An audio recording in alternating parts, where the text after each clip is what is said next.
Yeah. So Yes, welcome, sir. Howard, to this research presentation on wisdom. And of course, we're very happy to have you deliver this. And I just wanted also to thank you for being an active member of our center advisory committee. So I think we're all impatient to hear from you. So all yours. Yeah. Thank you, sir. Well, thank you for inviting me to talk about the work that we do at the center and the way we think about wisdom. And I also appreciate, of course, being invited to participate with the center on an advisory forum. So I'm a cognitive psychologist and cognitive neuroscientist, and a lot of the work I do is really about perceptual learning of things like perfect pitch and speech perception and attention. But this work emerged from interaction with the Templeton Foundation starting around 2007. And so I guess when they approached us way back in 2007, I would not have said I was a wisdom researcher at all. Although I would say that I got into psychology because of Abraham Maslow and the notion of self-actualization and the fact that there are things that we can learn about ourselves and learn about being a better person that are important things for society and for ourselves. And so that certainly led me in the direction of wisdom, although it took me a few decades to get here. So I just wanted to start by sort of centering or framing where we come from. What does the center think about in terms of wisdom? And one of the issues is that my interest in wisdom started in part because I heard some work presented by Bob Sternberg. And Bob Sternberg is sort of one of the leading scientists who studies intelligence. And in fact, society, like under past administrations, like, the Bush administration, the Clinton administration, the United States, society values intelligence. And the way we measure intelligence is with IQ. But smart decisions, which are based on intelligence, is sort of the thing that perhaps drove a lot of problems in our society as well. So we have examples in business from like Enron's collapse. And it's a purely cognitive process. It depends on things like executive function, how we make decisions, working memory, long-term memory, these kinds of cognitive processes, which are all well and good, but there's a kind of model that derives from economics, a lot of which derives from economics at my own institution, people like Gary Becker, who basically talk about rational choice and the importance of rationality in decision-making as a foundation for making analysis of the kinds of things people choose. And that also connects to my own field of cognitive psychology, but it's a distorted view of decision-making. It assumes that decisions are independent of emotion and affective response of social context and social connection. And wisdom comes at things in a different way. And so when we talk about being smart, we always talk about things like the kind of IQ tests that people get. So what's on an IQ test? How do you measure someone's smartness? Well, you have to pick synonyms, like you hear a word large and you have to say big, or you hear accuse and blame and so forth. That's about intelligence, but it doesn't tell us much about problem solving. And there's image matching and memory for patterns and verbal problem solving, maybe some reasoning. These are things that we can learn. I mean, these are a lot of things that we can learn, and yet they're treated as something that's intrinsic to us, not as a skill, but sort of as an ability, as a talent. But we know, I mean, those of us that sort of work with decisions, we know that people make biased decisions. So one of the examples I'm going to talk about, if I get there, is the endowment effect. So Danny Kahneman and Dick Thaler studied the endowment effect, where you give somebody a cup, and once it's their cup, it's worth more. They want more money for their cup than the same cup calls for across the street in the bookstore. Just owning something in a very biased way causes us to think things are worth more. And we know that context has a strong influence. Just framing something as I versus we changes our mode of thinking from an individual to a group decision. And the membership in your group versus somebody else's group also changes the way you make decisions. And when we think about smarts, it's interesting because the IQ test, things like synonyms and pattern matching and memory, those come from Alfred Binet, who's the father of the modern IQ test from France. But there's nothing in the IQ test that relates to what Binet really defined as wisdom, as intelligence. He claimed that judgment and good sense are the core of intelligence. And yet there's nothing about judgment and nothing about good sense on an IQ test. I think that's really important because those things are much more closely associated with what we think about as practical wisdom. As good judgment is really about informed decisions that help you flourish as a person. Sort of the Aristotelian notion that wisdom may be more closely related to good sense and judgment than really what we think about as intelligence today. And so when we think about things like, when we think about the moral virtues like trust, honesty, and generosity, which Nancy Snow has described as social intelligence, we're actually talking about this form of emotional intelligence. And one of the things I want to say today is to talk about the relationship between emotional intelligence and wise reasoning.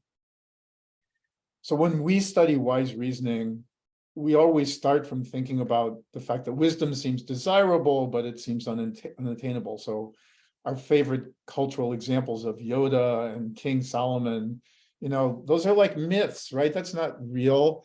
And that's sort of the way people think about wisdom. When you ask people on the street about wisdom, they'll tell you lots of factors that might be true of wisdom, but they also think, oh, this is something that's, of the long past classical ages or mythology or something.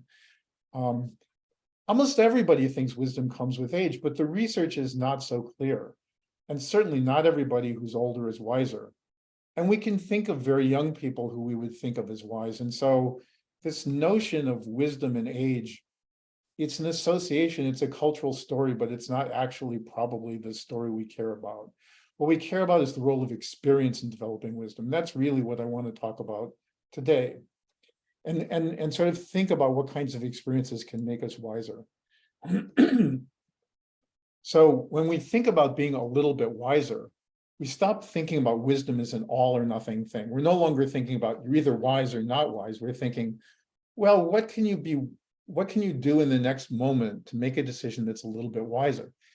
And when we think about things that way, we stop thinking about the wise person, we think about the wiser decision.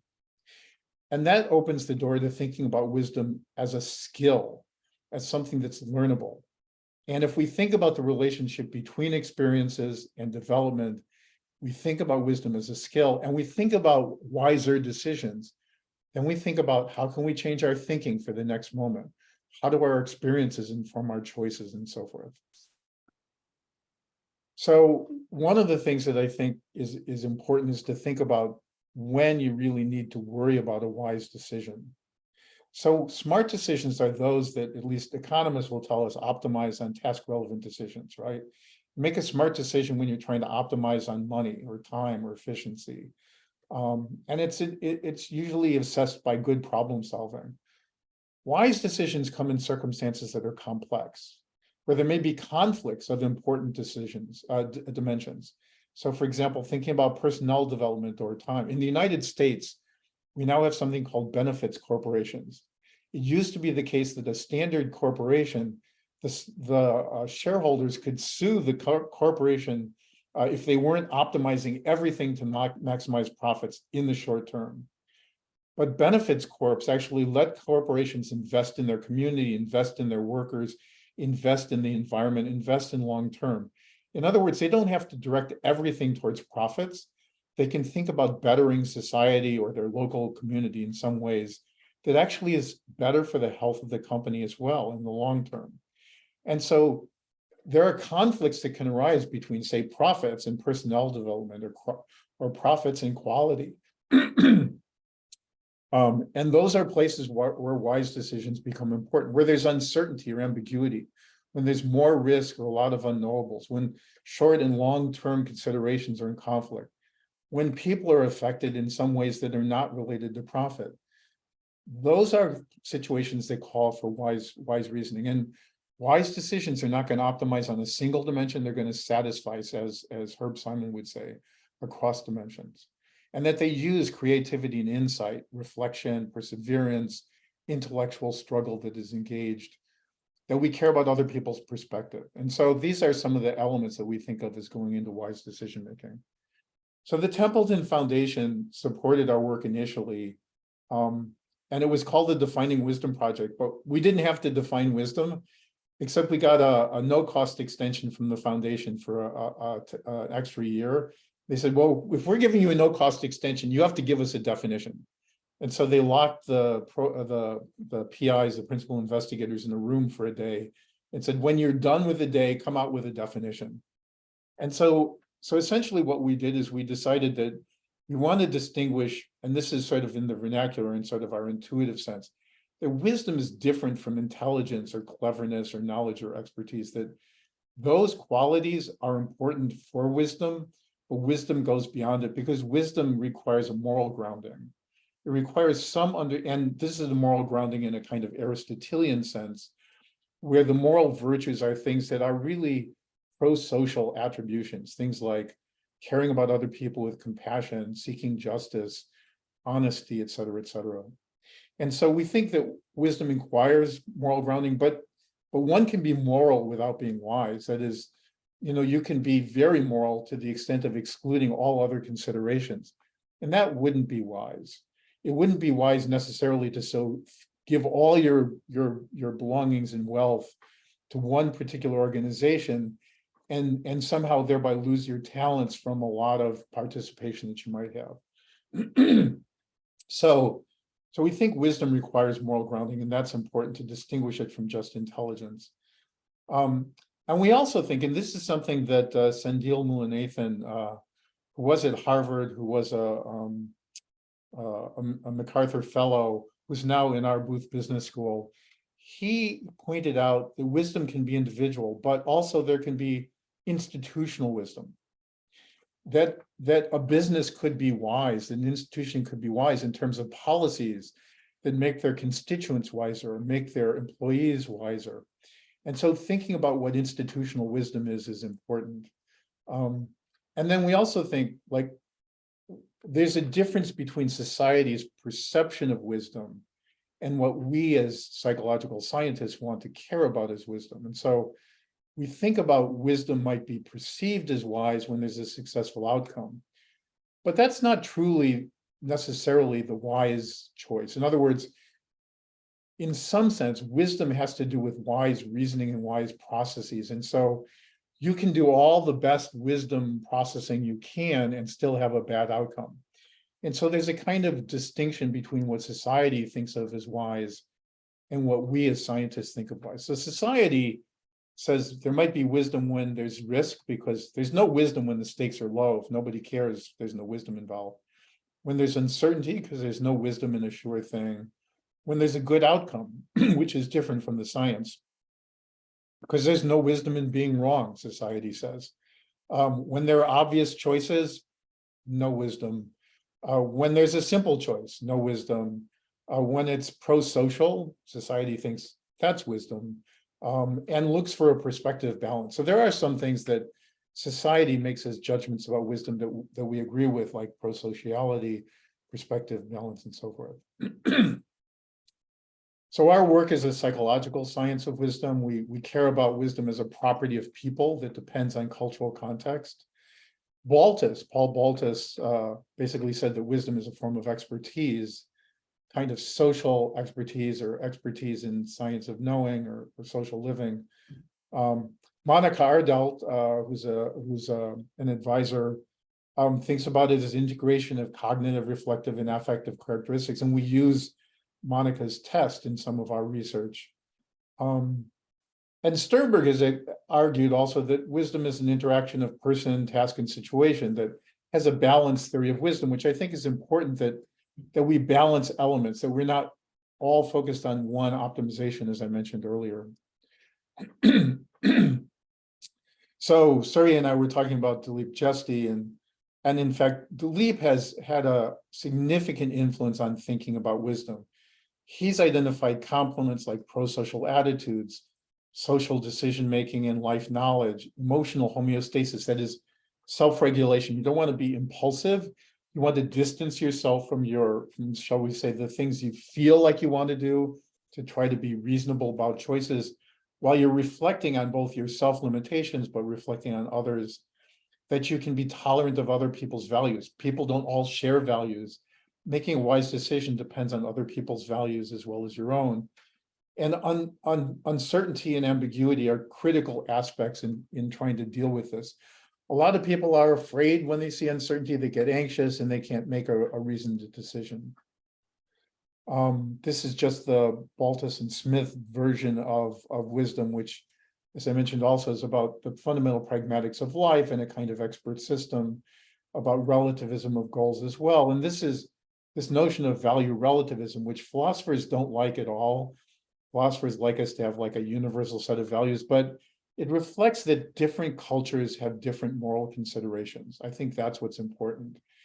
That is, in some cultures, the group is more important than the individual. In other cultures, the individual is more important than the group. Learning how to balance those and learning that my values may not be your values, but if I'm trying to think about a decision in the context of both of us, understanding that is important. So one of the things I wanted to mention is that there was this paper that came out recently called The Science of Wisdom in a Polarized World of Knowns and Unknowns. And what's important about this paper is it actually was, and it's a little bit misunderstood by people in the field. People think it's presenting a theory of wisdom, but what it really is doing is thinking about what do all the wisdom theories that scientists hold share in common. What's important about that is it just says, what's in common to wisdom theories? What are wisdom theories at their core? And what's important is this notion of perspective, that is understanding what other people care about. That's important. That's what is meant by perspectival metacognition. Reflecting on ourselves and reflecting on other people's concerns, putting those in the context of other people's values, that's what it means to take perspective and being able to appreciate these different perspectives. But at the same time, taking into account culture and context, as well as moral aspirations and considerations. What is considered moral in your culture? What is moral in my culture? How are these important? These are the kinds of issues that almost all theories of wisdom share. And that's theories across cultural boundaries. That is, this was a survey that was carried out for wisdom researchers across many different countries. So in fact, there were 44 wisdom scientists that were surveyed from Asia, the Caribbean, Europe, the Middle East, North America, et cetera. And what is shown here, just as a bar graph, and you can look at the details in the paper, what is shown is sort of like, what are the working definitions shared among theories on the left panel? And what is thought to be important for life, for dealing with life's challenges in wisdom on the right panel? So the working definitions of wisdom, you can see that the topmost pro-sociality, caring about others, is important in about 40% of the respondents of the 44 scientists. And then the notion of balance among considerations, taking perspective, taking into account context, you can see that the agreement falls off until you get down to wisdom as a personality trait. In other words, only about 5% of the scientists think wisdom is a personality trait, whereas most of them actually think it's something that is acquired or experienced. And by the same token, you can see that IQ is seldom really considered important for meeting life's challenges. That's in the right panel at the bottom. So the only thing I'm pointing out here is what wisdom scientists think. This is not truth about wisdom. This is not, there's no empirical evidence about wisdom in the real world. This is just how wisdom scientists think about wisdom. And what's important is that these notions of pro-sociality and taking perspective, epistemic humility, knowing what I know versus knowing what I don't know, those are important definitions for research and wisdom, and they're also thought to be important for meeting life's challenges. So in terms of the moral characteristics that are associated with wisdom, the left panel here, and the meaning of what it means to have a common good orientation, caring about what everyone cares about, you can see that shared humanity, an appreciation that we're all human, is critical and important. That's the yellow bar at the top of both graphs. that the pursuit of truth is important as a moral aspiration for wisdom, but probably not so important for something like the good orientation, whereas general prosociality and balancing self and other is important for the common good. So again, this is just what wisdom researchers think. There's no truth in this. This is not about the real world, but this is sort of how scientists who have been studying wisdom are thinking about it. So I just wanted to briefly mention how we measure wisdom. So if we think about things of wisdom as involving moral or ethical interpersonal conflict and policy decisions, we can study wisdom in some parts by looking at hypothetical dilemmas. When there's a conflict between groups or conflict between people, how do people socially reason about these? This is the approach that Baltus took in the Berlin paradigm. This is what Igor Grossman does in some of his situated wise reasoning tasks. Monica Ardelt and Gluck talk about self-report. So they're taking a more trait-based approach. So if you think about the reasoning, social reasoning problems, it's what would you do in this situation? So it confronts you with a problem and you have to think about what would you do to solve the problem. But that doesn't say who you are necessarily. Whereas in Ardelt and Gluck's measures, it's sort of like, I care about this. I think about that. This is important to me. So these are more trait-based or self-report kinds of measures, and they're more global measures about how you generally think about yourself. And then there are things like Sternberg and Clayton have sort of asked the world, what do you think about wisdom, instead of asking researchers. One can look at comparison populations. So for example, in India, you could find pundits who have thought about problems, social problems. And actually there's been some research looking at Sanskrit pundits and looking at brain processes in them and how they reason about things. And you can compare that to people in other kinds of societies like judges or prisoners. If you want people who are wise versus unwise, you could compare judges and prisoners and so forth. And then there's this process of peer nominations, which has, people have used things like going out to the media, asking them to nominate, say, wise judges. Who's the wisest judge you know about? And then you talk to these judges who are wise about their wisdom and their processes. And of course, there's a problem there because, in fact, if you're wise, you probably don't say, I'm a wise person. If you're wise, you're probably pretty humble and you probably don't agree with that appellation. You probably say, what, me? No, I just try as hard as I can to make decisions. But still, that is a process that people have used to try to measure wisdom. This is just an example of the Baltus wisdom task, where in fact there's a dilemma. A 15-year-old girl wants to get married right away. What she should do, what should she consider or do? And of course, this will be different in different countries, even in different parts of the United States, where 15-year-old girls can get married in some parts of the United States and it's illegal in other parts of the United States. So what's important here is that a low wisdom score would sort of say, a 15-year-old girl wants to get married? No way, that's wrong, blah, blah, blah. That answer is, of course, culturally bound, hubristic about the answer, assumes a set of values, and imposes them on the 15-year-old girl. Whereas a high score says, it's not a good thing maybe on the surface, but maybe there are circumstances where it's appropriate. Does she have a culture wherein this is okay, this is more typical? Maybe she has a life-threatening illness, et cetera, et cetera. So seeking more information is the wise score, and sort of making a judgment about it is the low score.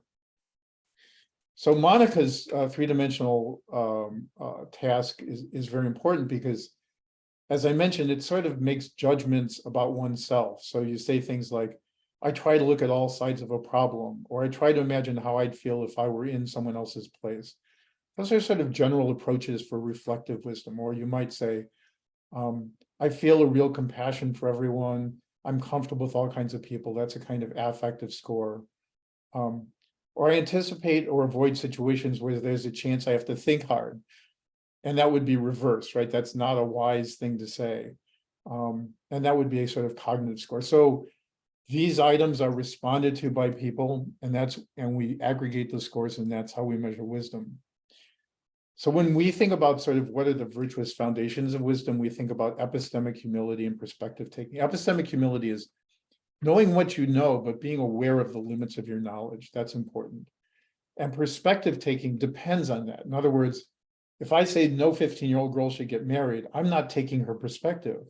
And I'm assuming that I know a lot about her, both of which violate epistemic humility and perspective taking. And reflection is important. That is thinking about oneself and thinking about the problem, not just giving a knee-jerk immediate response. And in order to reflect, one has to be curious, and one has to engage intellectual struggle, use perseverance. And then, of course, trust and honesty, generosity, gratitude, courage, those are critical aspects of wisdom as well. So one of the things that came out of the survey that I mentioned is that a large number of wisdom researchers think that emotional intelligence, as opposed to cognitive intelligence, and emotional intelligence is relevant for wisdom. Almost 75%, like 60-some% think that it's relevant to wisdom. And more than 75% think that it's important for perspective taking and necessary for perspective taking. About 50% of wisdom researchers think that. And so emotional intelligence is actually something that has been studied for a while. So there's actually a measure that you can use, the Mesquite, the Myers-Salovey-Caruso emotional intelligence test. It's 141 items, although there's a short version of it that we've used. But it's about your ability to perceive emotion. So can I tell when you're feeling happy or sad in our interaction? That's important. Can I tell when I'm feeling happy or sad? That's important. If I can't tell that, I might be influenced by my emotions in ways that I can't anticipate. Can I use emotion to think about problems? Can I use it to think about solutions? Do I understand what emotions are about? And can I manage those emotions? Can I modulate them in ways that is useful? So these are the 4 subscales of the managing the Myers-Mesquite test. And wisdom researchers think this is important for wisdom. And so we actually carried out a study to try to understand that. So we had 150 students complete the Mesquite test, as well as Igor Grossman's situated wise reasoning test. So basically they were given certain kinds of problems and they had to address those problems. And we can measure from Igor's scoring method how wise they were in doing that, as well as our own measure of epistemic humility, knowing what you know and knowing what you don't know, a measure of empathic concern, how much care you have for others, and perspective taking. And we had students complete these online as part of a larger study. And what you're seeing here is essentially the correlations among these. And I'm only just going to address the notion between wisdom, which is the last line of this table, and the EI sub M, which is the managing emotional intelligence scale. Both of those are significantly related. But it's important to note that wisdom is also related to empathic concern, epistemic humility, and perspective taking. So the areas in yellow are all significant correlations between wisdom as measured in the SWIS and the managing emotions subscale of emotional intelligence, empathic concern, epistemic humility, and perspective taking. And what's interesting and important, this is just this is an analysis of the mediation of the relationship between emotional intelligence in the box on the left and wisdom in the box on the right. And the point is that when you look at empathic concern, epistemic humility, and perspective taking, those fully mediate the relationship. In other words, what's important about emotional intelligence for wisdom is caring about other people, knowing what you know and knowing what you don't know, and being able to take the perspective of other people, at least for Chicago students anyway. So when we think about wise reasoning, we think about emotional intelligence, we actually think about these things as skills. And the psychological processes that are involved in things like wisdom seem to be things like working memory. How much can you hold in your head when you're working on a problem? Paying attention to things, but also these issues like self-regulation, reflection, curiosity, perseverance, epistemic humility. But we also think this is very closely related to domains of experience, knowledge, like medicine, law, or business. You could be wise in business and perhaps foolish in your own medical care. And it's also important to understand affective consequences of actions and understanding people. So I'm going to skip over this, but one of the things that we are starting to think about is we think about things like epistemic humility and reflection and virtues, perhaps as skills themselves. In other words, when we think about wise reasoning as a skill, it has these components like empathic concern and epistemic humility.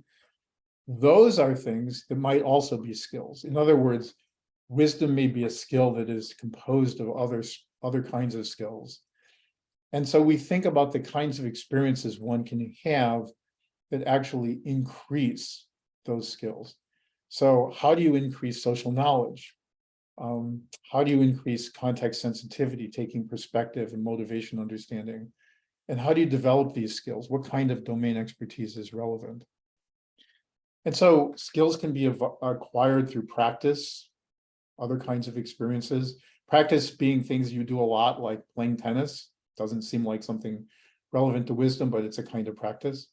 But also a variety of social, psychological processes and knowledge. And so we can see differences between people in some of these skills, and we can redress those perhaps by giving certain kinds of experiences. So one of the things I wanted to talk about is how experience may specifically affect aspects of wisdom. So one of the things that we talked about when we were thinking about wise reasoning is what kinds of things affect wise reasoning, or work for it or work against it. One of the things that we talked about was your ability to distance yourself from a problem is important. So there's work by Igor Grossman and Ethan Cross at Michigan about self-distancing. So if you take a problem and you talk about the problem that you have as a conflict with yourself and a colleague, it's hard to distance yourself from it. But if you put it in the third person, he has this problem with a colleague, or you name yourself, it turns out that you're in that self-distancing, it turns out that is essentially you can be wiser in solving that problem. And so that's a general clue that distancing yourself in some fashion from a problem is important. Now, I mentioned the endowment effect. If I give you a cup and it's your very own cup and you get to keep this cup, and then I ask, I want to buy that cup. How much will you take for me to buy that cup? And you say, well, this is my cup. A cup at the bookstore across the street would be $10, but this is my cup. So let's say $12. This is a $12 cup, not a $10 cup, because I own it. Well, it's exactly the same cup. So that seems like a strange kind of egocentric bias. And people have looked at that. This is something that Danny Kahneman and Dick Thaler have looked at, where the willingness to accept a price for good is higher than the willingness to pay for that same good as a way of measuring it. And it's been demonstrated with things like coffee mugs and other kinds of things. And John List, who's actually a colleague here in economics, has actually done some work on this. And one of the things he's shown is that experts who do a lot of trading don't show the same bias the same way. So he's looked at experts like people who trade, I don't know, playing cards or something, different kinds of cards that have value, but he's gone out in the field and done field studies of people with expertise. And he shows that people with more expertise actually have less endowment effect. But the question is why?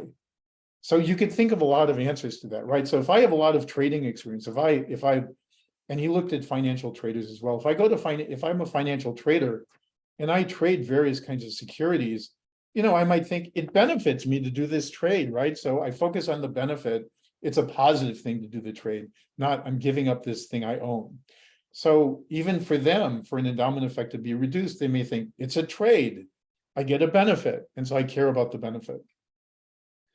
It could be that experts, however, develop a skill of emotional self-regulation. Maybe the problem with giving up my cup is it feels bad. It's my cup. I don't want to give you my cup. But I can down-regulate that as an expert. I do a lot of trading. I can say, yeah, it feels bad to give the cup, but it's okay. I'll be okay. I'll just give it up and I'll make the trade. So you could sort of imagine three kinds of models that explain John's data. One is that experts feel good when they make trades because they know there'll be something positive. Another is experts have simply down-regulated their negative responses to giving up something they're owning. As a cognitive process, that is self-regulation, by self-distancing, they might say, it's just a trade, I don't care. But they could actually have less negative response also. So one of the ways to study this is actually to look into the brain of people doing trades. And so we did this in one study, looking at people who were experienced financial traders or trading card traders, or actually eBay traders. And we gave them a little task. We put them in a scanner. We gave them a good. We said, how much would you pay if this was your good? How much would you pay to part with it? How much would you pay to buy this good, to own it? How much would you accept to part with this good? And we studied these traders, and we actually gave them, they knew they were going to get some goods, they owned some goods. So we looked at goods they owned, goods they didn't own, et cetera, and we looked at willingness to pay and willingness to accept. And the willingness to accept payment being higher than willingness to pay is a measure of the endowment effect. And we saw that for non-traders, 27 novices, and it was actually reduced for the experienced traders, just as John said. We ran a second study where we actually forced people to trade on eBay. We basically gave them some stuff and said, go on eBay and you have to do 10 to 20 trades. We forced them to do trading so we could test them before and after the trading and run exactly the same kind of study. And we looked at their brain scans. And what you're looking at here on the left are experienced traders, and on the right are the inexperienced subjects. And you're actually looking at patterns of activity in their brain, showing the difference between sort of the willingness to accept and the willingness to pay. And so the circumstances when they're showing the endowment effect, you can see in the green circles in a part of the brain called the anterior insula. Now, what's important about the anterior insula is it gets active when you feel nauseated. It gets active when you're in pain. It gets active when you're angry, negative emotions. And so what you see on the left are, for experienced traders, is there's some small red spots in the green circles. Those small red spots in the green circles are the small amount of anterior insula activity. But there's significantly more such activity for the inexperienced subjects on the right in the green circles. That's a statistical difference that suggests that one big reason why inexperienced subjects are adverse to accepting the same amount of money for a cup as they're willing to pay for it is because it just feels bad to them. And what trading does, in large as an experience, is reduce those bad feelings. And basically, this slide shows the same thing for both the traders and for the people who got trades.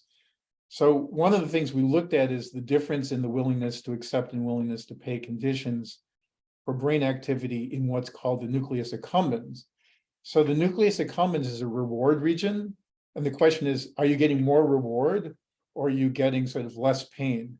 And the study on the right shows that the willingness to accept neural activity is decreased substantially for the people who have done the trading after they've done the trading, but not for the nucleus accumbens. In other words, again, what this does is it says people who have experienced trading, whether it's within subjects or between subjects, show less activity in the anterior insula, meaning it just feels less bad for them to make the trade. That suggests that trading experience distances people. It reduces loss aversion. And so that's an aspect of one way in which we can help people to essentially make wiser decisions. We also see, so I mentioned this language experience effect, that is putting things in the third person increases wise reasoning. One of the things that we've tested is, it turns out that compassion training in a meditation framework also increases sort of a notion of compassion. It increases compassion. One of the things that we asked is whether the language alone given that the Grossman and Cross study shows language is important, maybe you don't need the meditation part. Maybe it's enough to be exposed to loving kindness language about loving others. So Patrick Williams, who was a postdoc in the lab, basically ran a study with 40 participants. There was a compassion language prime, the loving kindness language that was used in the previous work. Things like, may you be truly happy and peaceful, may you live your life with ease, may you love yourself completely, and you change it from yourself to others, a family member to a stranger. So there's an increasing amount of positive, compassionate attribution for others, as opposed to being free of illness and being safe and so forth. And so that's the control, is a health and security prime as opposed to a compassion prime. And then we gave observers pictures of pain being caused, and you had to rate these as if the pain is being caused to you or being caused to another person. And typically, people look at these pictures, and when they're rating pain for themselves, they rate them as more painful than when they're rating them as pain for others. And so this is the kind of picture, like you're stubbing your toe, it's painful, how much do you rate this as pain? Versus a case where you see your finger being cut, but in this case, it's actually not your finger, it's the finger of another person. You have to rate the pain. And essentially what we see is that in the control group, the health and safety language group, if you look at the left panel, you can see that ratings of pain for others are lower in the gray bar than ratings of pain for yourself, the white bar. It's the typical finding. That is, when you look at these pictures and you rate the pain, it hurts more for you than it hurts for another person in your ratings.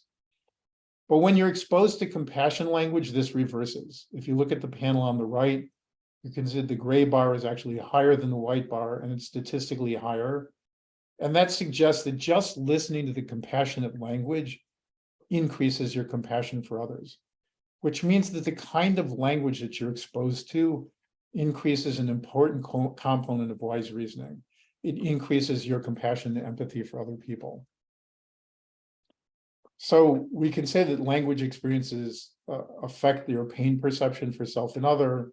And if it increases empathy, it may increase perspective sensitivity. It may increase your ability to take perspective of others. It's not something that we've tested yet, but it's something that we intend to investigate. And in fact, given that wiser decisions depend on this kind of compassion, it should have an effect on wise reasoning. And of course, one can ask, how long does this effect last? Like if we just expose you to the language, yeah, we can get an effect while you're sitting there in our lab, but the minute you walk out on the street, you may kick somebody. So we need to understand things like, how does this experience affect other aspects of wisdom? How long does it last? How robust is it, and so forth? Now, one of the kinds of experience that has been talked about as affecting wise reasoning is meditation. People have talked about meditation as increasing compassion, increasing wisdom. One of the reasons that some people meditate is indeed to try to get perspective. So we've demonstrated these trading experiences can reduce decision bias, that language can increase compassion.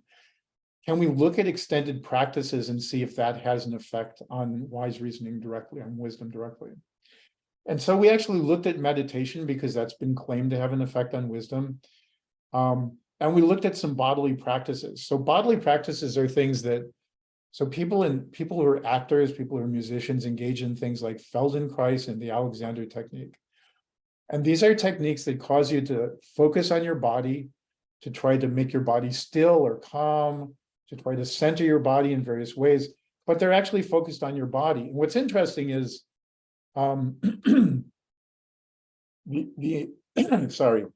the Alexander technique and Feldenkrais are both claimed to have effects on your mind. They're not about mental processes, they're not about mental control, they're about focusing on your body. But there is a question about whether such techniques can actually affect wisdom as well. And so we looked at people who practiced meditation for up to 40 years. We looked at people who practiced the Alexander technique for a long time, the Feldenkrais method. And then we actually looked at ballet dancers, and we thought this would be a control group. Here's a group of people who go out and dance. Nobody talks about wisdom in a ballet class, probably the opposite. Nobody talks about, these kinds of notions of mindfulness or centering your body in a mental sense. And so we thought it would be a good control group. And what's interesting is and of course there's a kind of stereotype that we have about ballet dancers in general. Probably it goes for football players too, that ballet dancers are probably not terribly smart and probably not terribly wise.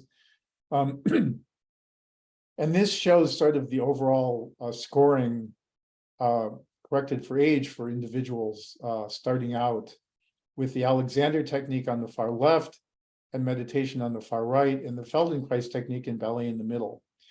And what you can see is that, meditation actually is the wisest group. That on Ardell's score of wisdom, people who are meditators tend to be wiser, even when they start out meditating. And people who are, and they're a little bit wiser than Feldenkrais technique, but not significantly, but about the same amount for Alexander technique. But those poor ballet dancers don't turn out to be all that wise when they get started. And so that sort of accords with our stereotypes and the notion of the control. But what was interesting is people who practiced ballet for a long time surprised us. So what you're looking at in these graphs are the separate graphs at the top for meditation, at the bottom for ballet. The leftmost pair of graphs is for the cognitive dimension of wisdom. The middle is for the reflective dimension, and the right is for the affective dimension of Monica's three-dimensional scale. And you can see on the x-axis years of experience, and on the y-axis the score in general. And what you can see is that the blue lines for the top three graphs tend upwards. So for meditation, there is a trend in the direction, and it's significant for cognitive and reflective wisdom, that years of experience is related to increased wisdom in those scales. And actually, there's a curvilinear relationship for affective wisdom. What's interesting is when you look at ballet, the ballet dancers are wiser when they stick with ballet.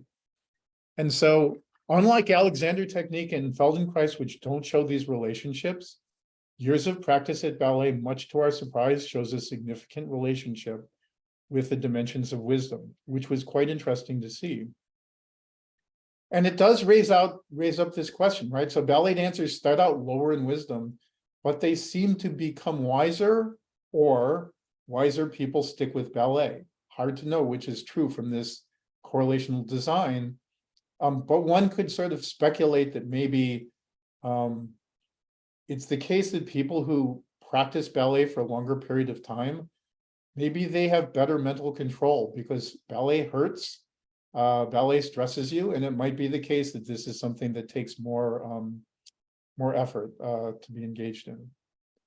So I'm kind of out of time here. One of the things I just wanted to quickly mention is we also did a study with elementary school teachers. We gave them an online, and a very small number of participants.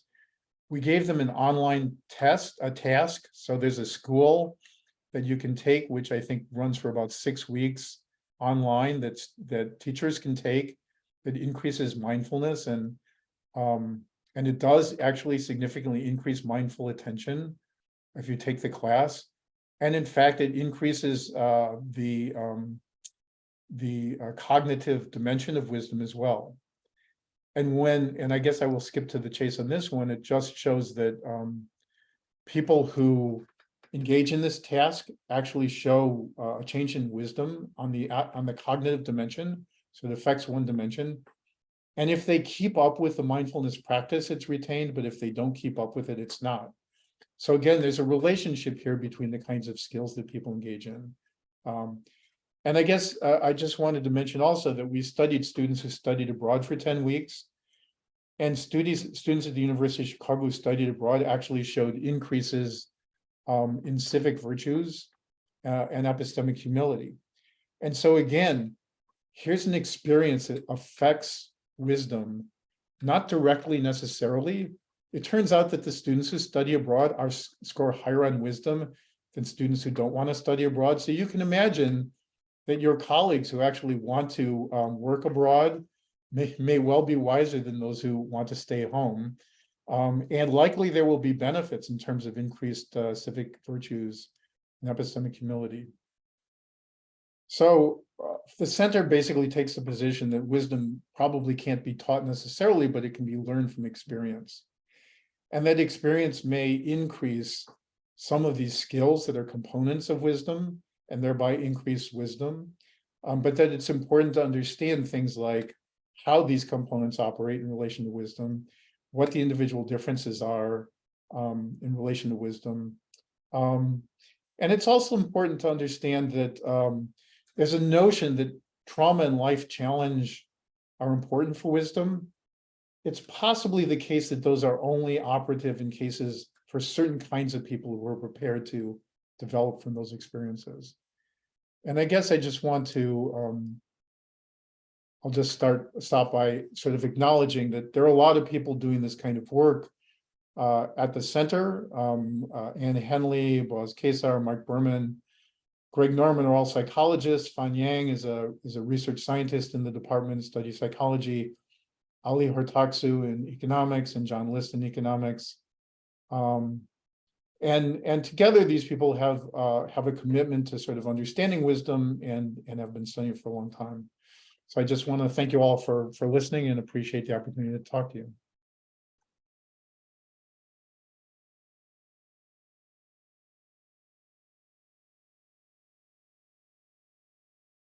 Great, Howard. So thanks a lot. There's a lot here. a lot of things. I would like to ask the participant that we have here if they have some questions. Let's start by the audience who has come. Anyone? Surabhi, welcome. Yeah. Hello, sir. How are you? Yeah, nice to have you. Thank you, Professor. It was a very enlightening session and really got to learn a lot.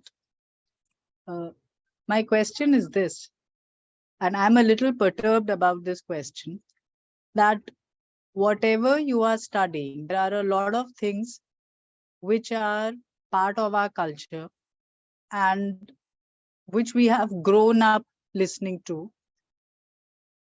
So for instance, when you attribute concepts like eudaimonia and moral virtuous life to Aristotle, it bothers me a little because a lot of our ancient scriptures are already talking about it.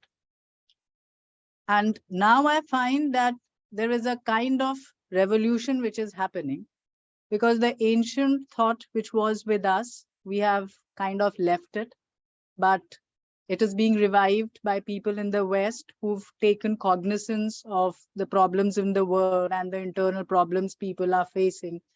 And we are researching these big issues. Now my question, like for instance, a simple thing like growth mindset. It is written in the scriptures that, you know, the result does not matter. It is the process. There is a long elaboration about that, right?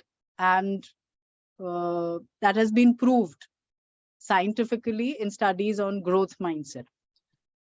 So now what I want to ask you is that there is so much wisdom which is lying there.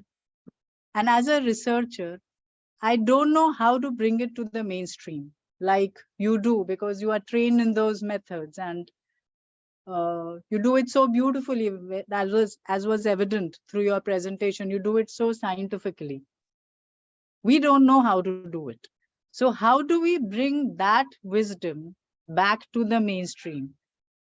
At a personal level, it concerns me because there is so much that is there when you were talking about managing conflicts which are within yourself versus societal issues, perspective taking. What should one do when there are two equally relevant goals? Right, things like that. And there are certain rules which have been laid down, which you are also proving through your research. So already a lot of it is there. How do we bring it to the mainstream as researchers? I think that's I mean, I think there are actually two very important questions there. And I'm deeply appreciative of the fact that Surya has invited me to learn from the Center for Wisdom and Leadership, because it's an opportunity for me both to learn about the work that you all do, but also to understand the framing and concepts that come up. So the first thing I'll say, in defense of my own, shall we say, epistemic ignorance, is as a psychologist, not only was I ignorant about traditions in other cultures broadly, but as Owen Flanagan, who's a Western philosopher, said, psychologists stop learning about philosophy with Aristotle. So I have to be educated not just about Western philosophy, but Eastern philosophy as well. At our center, we actually brought in historians from Southeast Asia. I went to China and met with 2 Tao masters to try to come to an understanding of Taoism as a perspective. And I'm certainly totally ignorant about many things. But one of the things about our center is we're very interested in learning. And absolutely, it's not the case that Aristotle invented these things. We learned about them in Western education because that's how Western education is framed. One of the things that's interesting about the University of Chicago core curriculum is that we have a lot of different civilization courses that students are encouraged to take. And even in the courses that are core about self-culture and society, people are learning to read in other domains. So the first issue is there's a lot to be learned, not just in Western philosophy, but Eastern philosophy. And the degree to which we can have more of these conversations is all to our benefit. I don't think Aristotle invented any of these things. And I think that understanding the perspective on them and essentially how different cultures frame them, use them, incorporate them in different kinds of practices, as well as into the culture on a daily basis, helps all of us understand wisdom better. And I don't think there's one wisdom. I mean, I think that and this is something that wisdom researchers have talked about. I think wisdom takes different forms, just as intelligence does. The intelligence in an African village is not the same thing as the intelligence on the streets of Chicago or in the University of Chicago. And so we need to understand these differences as much as anything. So that's the first part that I want to make clear. The second part is, I think this is a fundamental question about how do we talk about these things. So for example, early on in the life of the center, we actually engaged with a couple of documentarians who prepared a documentary on wisdom and the science of wisdom. And it was pretty Western focused, but it was not exclusive of indigenous thinking in the West about wisdom. And so there is a shamanic history of thinking about wisdom in indigenous peoples in the United States, and that was brought into the documentary, along with conflict that was current in some of the riots in some of our cities, and trying to understand those. And so while it's a very Western-focused documentary, one thing that we have done is establish a YouTube channel, and it might be something that the Center for Wisdom and Leadership could do as well, to have interviews with people associated with the center about their thinking about wisdom in India, wisdom in the East, different kinds of philosophical perspectives, as well as its application in different kinds of domains. And those interviews would be a good way of highlighting the information, and one can point people to those interviews, and they're very easy to watch in short and punctate.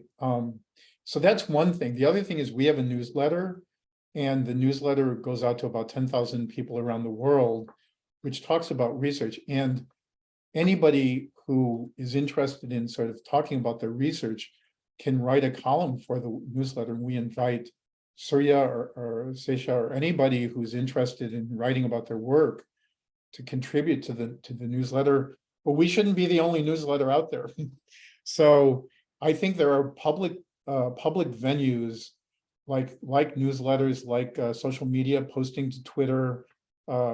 Maybe Twitter's not so best anymore, but posting in social media, putting up interviews. I think those are very good ways to reach a broader audience and to talk about wisdom. And op-eds, writing to newspapers in the current sense, where there are political situations that arise in a particular country, one might take an opportunity to write about the influence of wise reasoning in such situations. You can see, for example, that as the Supreme Court in Israel is about to be overturned in a country without a constitution, that somebody writing an op-ed in Israel for a newspaper about the wisdom of a constitution and its importance might be well received and important. The same thing is true in India, in the Philippines, etc. Thank you, sir. So thanks for your question. I just loved it. And was your question more from the standpoint of you being a researcher, right? And how would you bring these kind of things? Not, I mean, like Howard has suggested like amazing ideas that I have noted about the public domain and sharing. But here, your approach to this bringing it. So was it your question more on that angle, Surabhi? What was your question exactly? So, sir, my internet was a little unstable, so I could not hear you properly. But just to try to explain what my question was, I was trying to say that I know there is a lot of wisdom which is existing in our ancient scriptures. Yeah. There are rules, there are certain guidelines, right? But to get them to the scientific community, how as a researcher can I bring them, bring the rigor of research, prove it in a way so that, let's say, we can publish it in a journal so that that knowledge which is existing, say, as a religious text gets translated to academic field. It comes to the academic domain is what I was, because there it is existing like tenets. It is given. Somebody has written it. There is no scrutiny of science, right? How as a researcher can we bring it so that they are scrutinized by science? I'm not sure if I'm able to articulate it. I think it's, it is a researcher problem. I don't know as a researcher, how do I research those scriptures? Very nice. What kind of studies do I do? So that, I think that's, sorry, I didn't answer that question. And that's an important question. One of the things that we do at our center is we work with philosophers and historians and classicists who talk about that encoded knowledge, that deep historical knowledge. And we talk about it both in terms of the kinds of things we as scientists can do, and we ask them about how that guidance, how those tenets are thought to be informed. So for example, one of my colleagues, Candace Vogler, in philosophy talks about the difference between Thomas Aquinas's perspective on wisdom and Aristotle's view of wisdom, where wisdom is a master virtue that organizes a bunch of things versus one among many. And so we've talked about how can we test that? What can we do? Can we set up conflicts between lower virtues and see if wisdom is more involved in those circumstances, that is invoked in those circumstances, et cetera? I don't think there's one answer to your question in some sense, but I do think that the conversation between religious, and part of the reason that I went to China to meet with Dao masters was not to ask them, how do we test whatever, but to sort of ask them, how do they think about certain kinds of problems? And in fact, I'm working with colleagues in Chongqing at Southwest University in China. We devised, as a consequence of these conversations, several tests that we could carry out. Now, it turns out the Dao masters retreated from their interest in being tested in ways that that other religious figures have not, shall we say. So in Buddhism, there has been an engagement with science, which has been well known. And so there are a number of scientists who actually work with Buddhist monks in various ways. And so I think that these conversations are important. It starts with finding somebody who actually is a believer in, practitioner of, and knowledgeable about those areas, and just seeing if they're open to having a conversation with a scientist. And indeed having a group of scientists invite in a group of figures who have that classical knowledge, who are interested in teaching and sharing, and having that conversation is often very productive. It is true that there is this circumstance wherein some groups are protective of the knowledge and do not want it to be brought to the test, that they don't want it to be tested because they're concerned about what the outcome might be. And there one has to take a more cautious perspective. So I have done some work with a colleague in anthropology who studied people who hear God's voice. So there's this phenomenon within an evangelical Christian community about speaking in tongues, like this concept of the Holy Spirit speaking through my voice, and the complement of God speaking directly to me, and I get to hear his voice, hear it. So we found some of those people and we actually tested them. And of course, there was initially a concern like, oh, you're going to say that I'm psychotic because I hear God's voice. I said, no, we understand that people have this auditory experience and it's related to their beliefs. We're not questioning their beliefs. We're trying to understand the science underlying a real experience that people have. And I think that's a good approach to this kind of thing. Right. So this is really nice to hear, because in one of my recent projects, in one of the chapters, we were trying to understand a religious phenomena in which people practice extreme forms of non-consumption. And they are consumers who live like ascetics for a stipulated period of time. And this is very interesting because when I spoke to them, so one of the respondents said that, see, when I practice anti-consumption or non-consumption, it just helps my build my self-control. So every day I take a pledge that today I'm not going to eat this. Second, today I'm going to travel only this many miles. Third, I will source my food only from these and these places. These are random pledges that they take, but it builds my self-control. And by virtue of that, I can achieve any goal which is not in the same domain. This was very interesting. And when I went back and studied a bit about self-literature, self-control and self-regulation, I found this scientific thought that the scientists are saying that self-control operates like a muscle. You train it, it becomes strengthened. And if it is not subject to practice, it depletes. So it was very, very interesting. You go and you talk to believers. So another point that somebody mentioned was because we have such ritualistic consumption, in the sense that when we are eating, we have to set the table like this. My spoon has to be this side. The table should not move. I should not talk. My energies are very focused. And that helps me focus my energies in other domains also. So those were the kinds of things which were coming out. And exactly like you said, but we don't have these conversations with philosophers. So probably that's a great idea to build on. So your observation is an extremely important one. And it is, so there's a paper by Tang and Posner in, I think it's Trends in Cognitive Science, which sort of nudges up to that issue about different kinds of things that can affect your, let's call it mental musculature, and how that benefits things like attention. That is, there are other effects of that. And there's work on game playing, like playing video games. Certain kinds of video games actually increase that mental muscle. And I think this is a really fundamental issue. So there's a lot of work. There's some studies by Rangel at Caltech, where he looks at people who are dieting. So that's a form of anti-consumption to their own purpose. And then looks at the neural mechanisms and neural activity that correspond to people who are dieting when they're faced with a picture of food, and compares that to people who aren't dieting, et cetera. And he looks at preferred food and non-preferred food.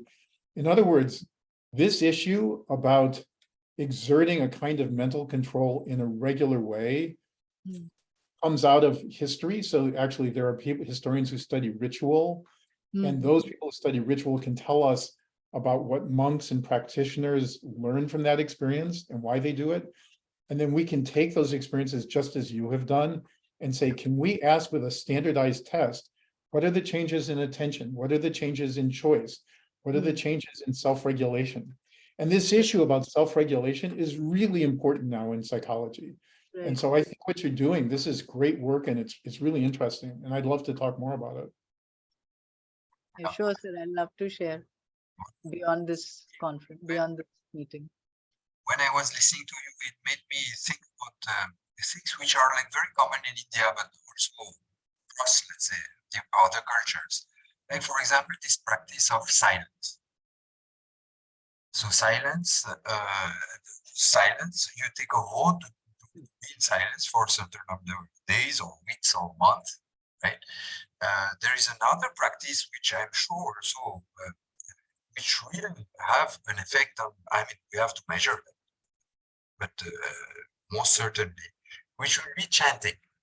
So whether it is loud chanting or mental chanting, this repetition of some mantra which are mental, or the psalmody of some sacred text. So these are all like, I mean, it's across many cultures who have these religious elements and this connection with the text. And that is also a domain which is really under research. I've not come across a lot of things that, yeah. So Uri Hassan, who is a researcher at the University of Trento, Yeah.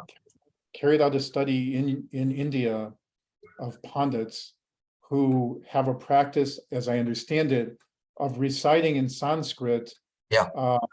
and changing the order of the items in the, and do so for thousands of lines on a regular basis.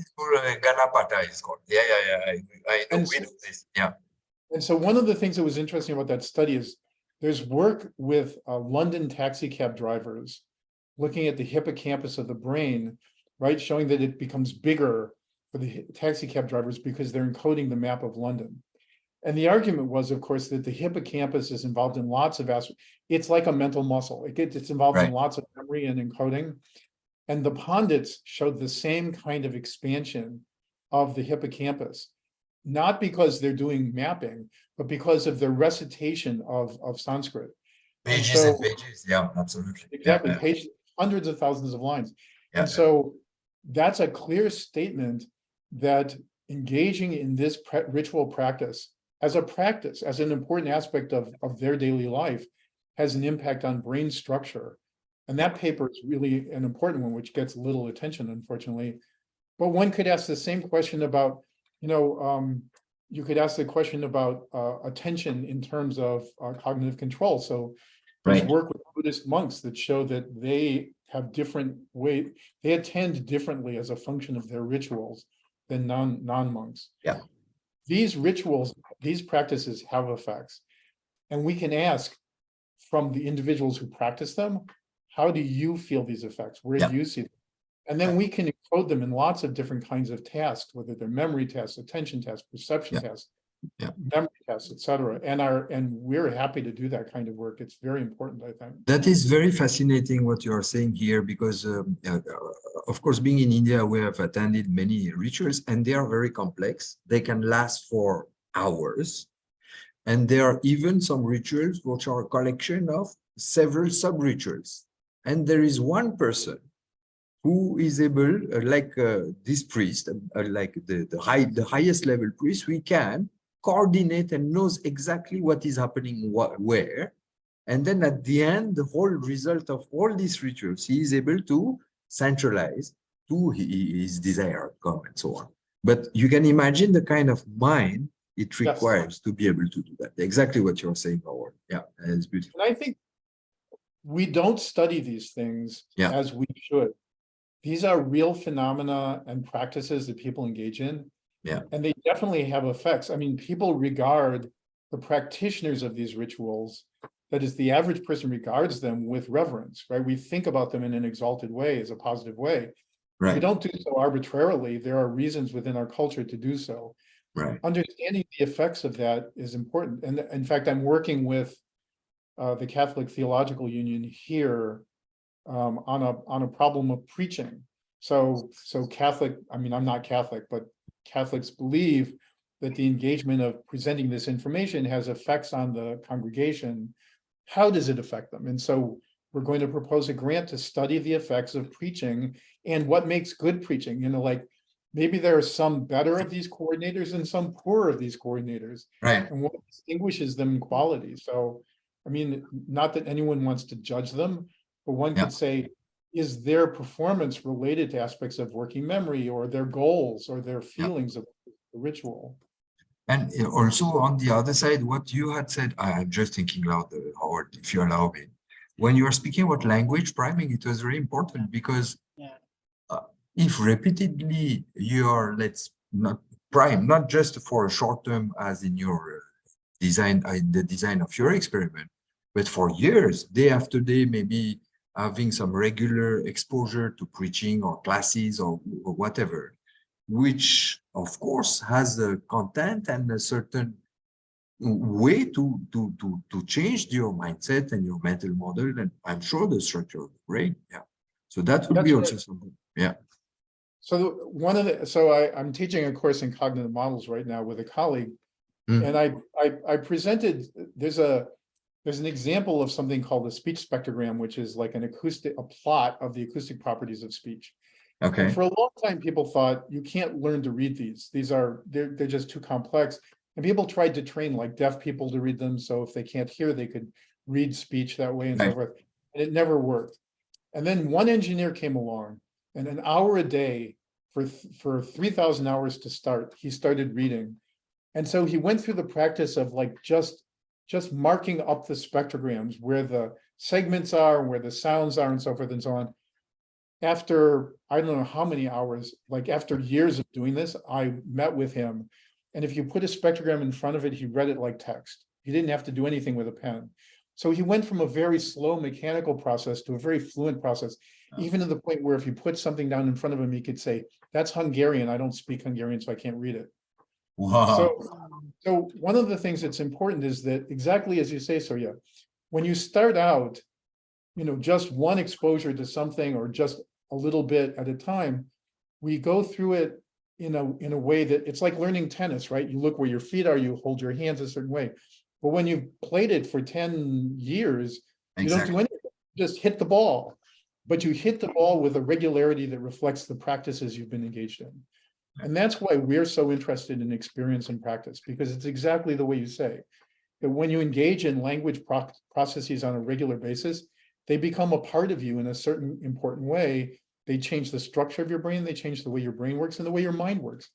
They come back to you. Those words come into your head by themselves, and they talk to you that way.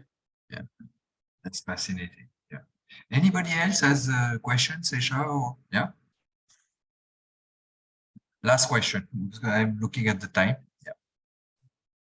So you are Sesha, you're on mute, so you can unmute yourself. Yeah. See, Professor, this is not a doubt. See, this presentation was so good, so informative, and the intelligence, wisdom, the differentiation, how meditation helps and all are very well accepted, and it was very informative. But the fundamental difference is, this Vedic culture starts by telling one thing, if you realize, which is called Aham Brahmasi, or we call Tattvamasi. That means there is no difference between the individual and the universe. There is no difference between wave, ocean, and water. The moment you realize that, all other things happen. That is, then you are able to do meditation, your self-centeredness goes, your anxiety vanishes. So the fundamental things, whatever you are telling, that to happen, it tells that knowledge is the thing. The knowledge that Aham Brahmasi, I am that, Tattvamasi. There is no difference between the universal power and the individual power. That point, I think Surya is an expert in that. So that brings whatever you have told, the basis of everything.